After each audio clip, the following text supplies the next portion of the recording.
There appears to be nothing remarkable about the home of Paul Edmonds in the Gloucestershire village of Hardwick. The modest red brick cottage he shared with his partner, a health worker, and a small terrier dog has peaceful views across the Forest of Dean. A Jaguar saloon can sometimes be seen on the drive with Edmonds' initials Pre on the plates, but it is a comfortable rather than flashy vehicle. This does not look like a gangster hideaway. However, when detectives and ballistics experts searched Brook Cottage, they found something extraordinary. More than 100,000 rounds of ammunition, guns, and weapons parts were stashed in the garage, a bedroom, and the attic. Tools for making or adapting ammunition of almost any caliber, current and obsolete, were recovered. To the astonishment of Edmonds' neighbors and friends of the 66-year-old, ballistics experts have linked ammunition and weapons from here to more than 100 crime scenes, including gangland killings in Birmingham and London, and an attack in which rioters opened fire on a police helicopter.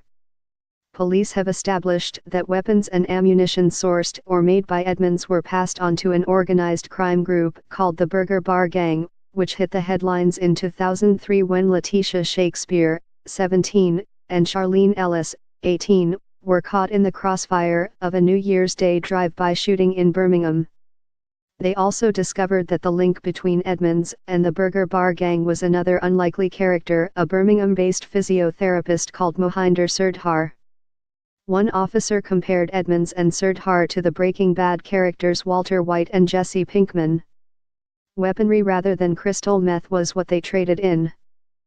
Surdhar pleaded guilty at an earlier hearing to conspiracy to transfer prohibited weapons and ammunition, and is awaiting sentence.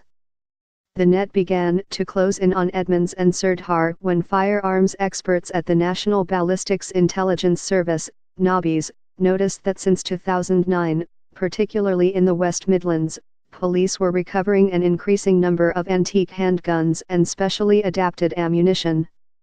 After the Dunblane School massacre, it became harder for criminals to source new handguns.